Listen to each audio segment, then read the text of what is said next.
morning, students, and welcome to our history class.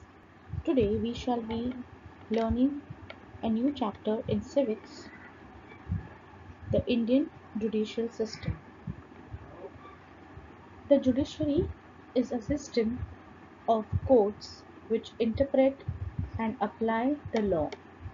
The role of the courts is to decide cases by determining the relevant facts and the relevant laws, and applying these relevant facts to the relevant laws.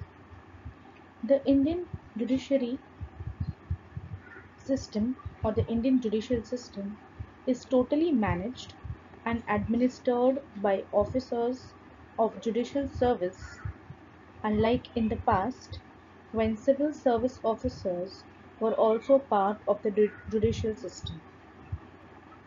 As per the Constitution of India, judicial service in India is an arm of the All India Service. But due to various reasons, judges are appointed through the respective state public service commissions or by the High Court up to the post of district judge. The judicial system of India is classified into three levels with subsidiary parts.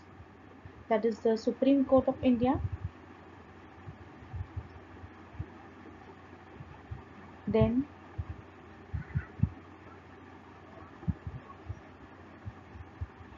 the High Court, and then the local court.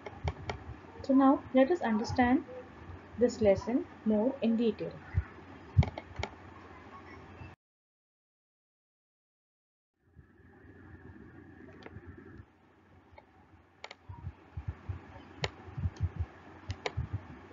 Now, along with the legislature and the executive, the judiciary too is an important organ of the government. So here we have studied in the past lessons that the legislature is the one who makes laws, executive is the one who implements laws, and judiciary works to give justice. So while the legislature makes the laws and executive implements the laws, judiciary gives justice. And in this chapter, we will learn how judiciary works to give justice and thereby helps in removing injustice in the society and establishes a healthy society.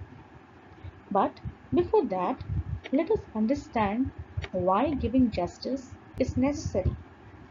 Okay, here at the side, you will see the seal of Government of India along with the is written in Sanskrit, that is Ye to Dharmotso Jai, which means the motto over here is Ye to Dharmasto Jai, where where there is righteousness, that is dharma, there is victory. Okay, Jaha. So here we are going to study now about our judiciary system.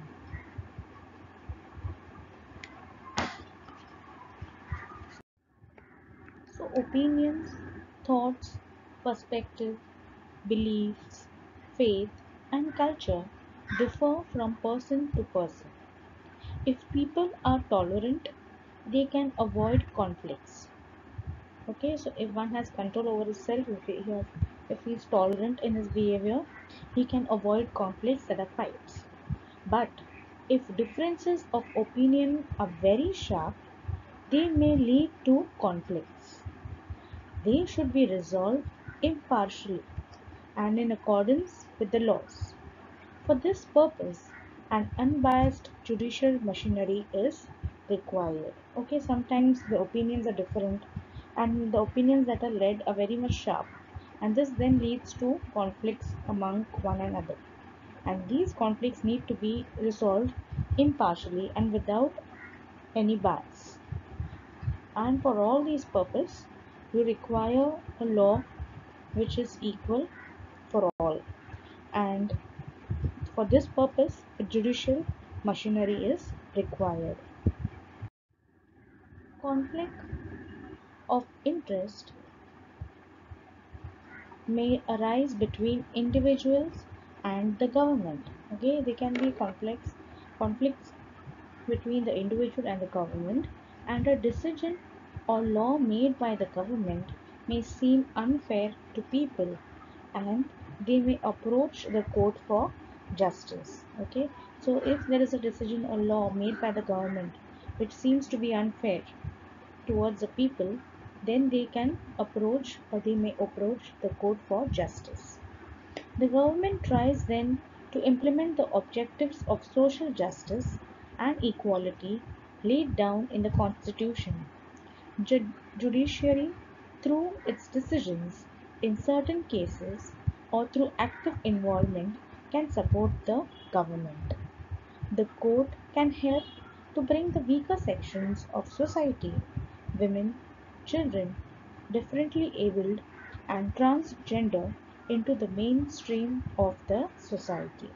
So, here the government tries to implement the objective of social justice and equality for each and every citizen, which is also being laid down in the Constitution, and it is a duty of the judiciary through its decisions in certain cases or through active implementation or involvement can support the government.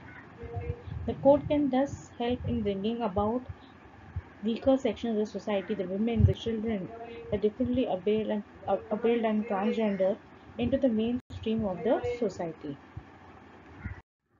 When the common man benefits from the values of freedom, equality, and justice, it leads to the widening and deepening of democracy. This is necessary for the strengthening of democracy. Okay, so here a common man can benefit from the various values that are laid down in the Constitution, and these values are of freedom, equality, and justice. It leads to the widening of democracy, and this is very necessary to strengthen the democracy. The rule of law is protected by the judiciary. The law treats everyone equally: rich, poor, developed, backward, men or women. All are equal before law, and this is expressed clearly through judicial decisions. Judiciary helps to protect the rights of people. Conflicts are resolved in accordance with law, and law prevents emergence of respect, repressive and authoritarian group and individuals. Okay, so here this point states out that all are equal before law. Okay, the rule of law is protected by the judiciary, and the law treats everyone equally, no matter whether they are rich or poor, men or women, developed or backward. Judiciary also helps to protect the rights of people. So conflicts are resolved in accordance with the law that is being mentioned in the Constitution, and the law prevents emergency of repressive and authoritarian group. Just because someone is an authority, that doesn't mean he can take the law in his hands. The judiciary helps to protect the rights of the people. Now we move on to the structure of the judiciary. So let's understand the structure of judiciary. So here you can see the image. On the topmost of our judicial system we have the Supreme Court, then following the High Court, and then the lower court. So India is a union of states. That means India follows a federal system of government where, though it is united, it has a relation to a system of government in which several states form a unity but remain independent in internal affairs. So even if the center government and the state government have different affairs and administration, but there is one system for the whole of India, and that is the judicial system. So India is union of states. The center and the constituent states have a separate legislature and executive. So the central government and the constituent states, that is, each of the states and the union territories, have separate legislatures and executing of laws. But there is one judicial system for the whole of India. There is no division of courts between the center and the constituent states. Okay, so here there is no division of courts, though the legislature and the executive are separate, but the judicial system is one for the whole of India. This means that judiciary in India is an integrated system. The Supreme Court is the apex, that is the topmost or the highest part of the judicial system, under which there are high courts. Okay, so Supreme Court at the top level, then you will be followed by the high courts, and the high courts control the district courts, following which there are lower courts which are at the bottom of the structure. So we have the Supreme Court followed by high court, and then the district courts followed by the lower courts. The Supreme Court, the Chief Justice of India, that is CJI, heads the Supreme Court of India. The President appoints the Chief Justice of India and other judges of the Supreme Court. By convention, the senior-most judge of the Supreme Court is appointed as the Chief Justice. Okay, so here we have the Chief Justice of India who heads the Supreme Court, and he is appointed by the President. The judiciary should not work under any kind of pressure. The independence of the judiciary is maintained so as to enable judges to fearlessly carry out the function of giving justice. For this purpose, the Constitution has made the following provisions, and here said that the judiciary should not work under any kind of pressure, and the independence of the judiciary is maintained so as to enable the judges to take fearlessly any kind of decisions or while giving justice. And for this, the Constitution also has made the following provisions. So here we have the Supreme Court of India, and Supreme Court of India is the supreme judicial body of the government of India and the highest court of India under the Constitution. It is the most senior constitutional court and has the power of judicial review.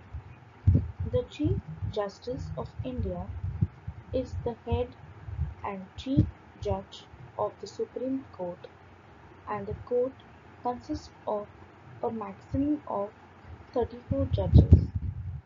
It has extensive powers in the form of original jurisdictions.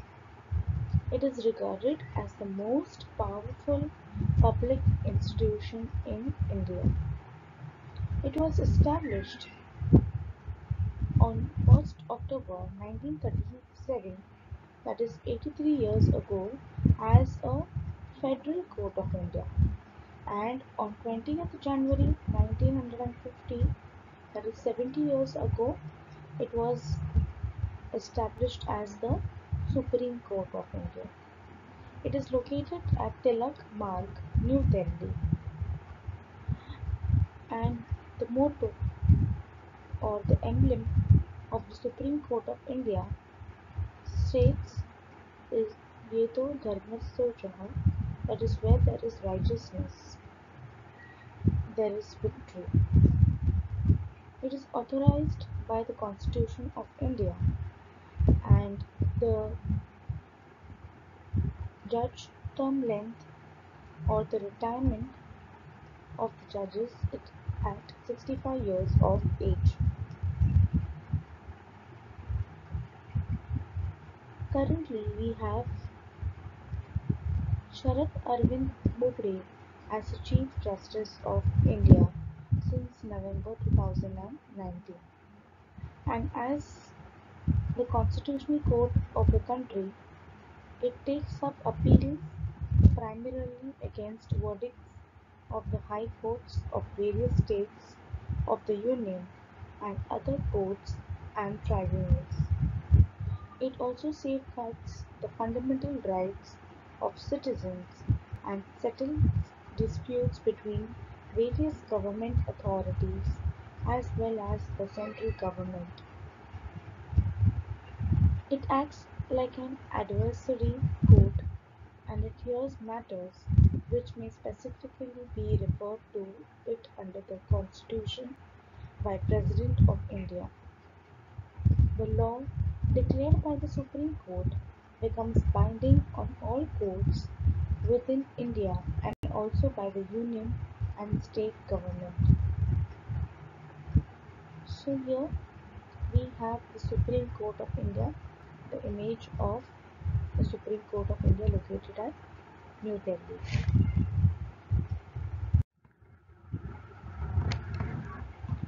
So Sharad Arvind Bobde is an Indian judge who is serving as the 47th and current Chief Justice of India. He is a former Chief Justice of Madhya Pradesh High Court and he is also serving as the Chancellor of Maharashtra National Law University, Mumbai and Maharashtra National Law University, Nagpur. He was appointed by Ram Nath Kovind, the President of India, and he assumed office on 18th November 2019. He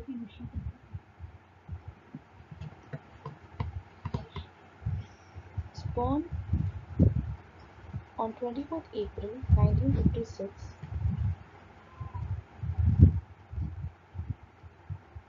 and he is the former Chief Justice of Madhya Pradesh High Court.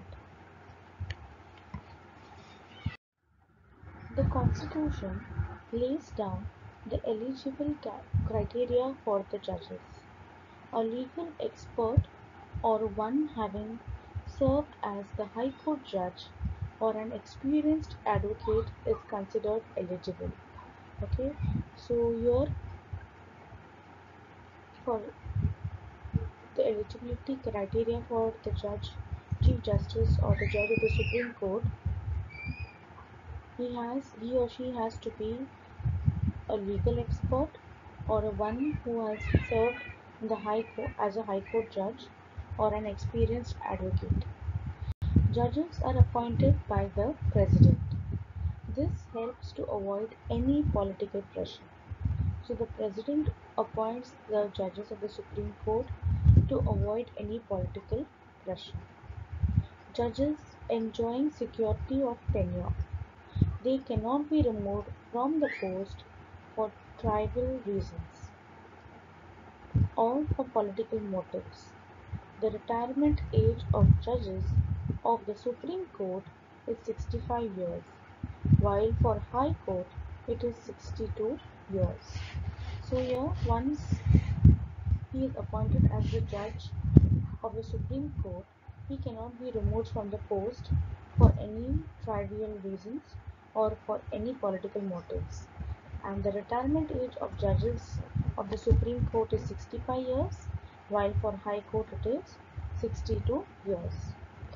The salaries of judges are drawn from the Consolidated Fund of India. No discussion takes place on this issue in the Parliament. Personal criticisms cannot be made on judges for their acts and decisions. Contempt of court is considered a punishable offence. This not only protects the judges from misguided or wrongful criticism, but also preserves the independence of the judiciary. The Parliament cannot discuss the decisions of the judges. However, it has the right to remove the judges from the position through the impeachment procedure. We have studied about the impeachment procedure in the previous lessons. So these are the provisions laid down by the Constitution of India for the judges of the Supreme Court. Moving to judicial activism. Traditionally, the courts settle the disputes whenever they are approached for that purpose.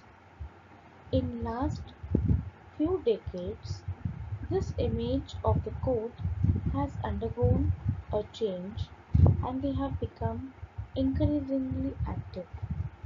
This means that the court now seeks to fulfill the constitutional goals of justice and equality. The court has tried to provide legal protection to the marginalized sections in society: women, tribal, workers, farmers, and children. Public interest litigations have played an important role in this regard. We now move on to the functions of the Supreme Court.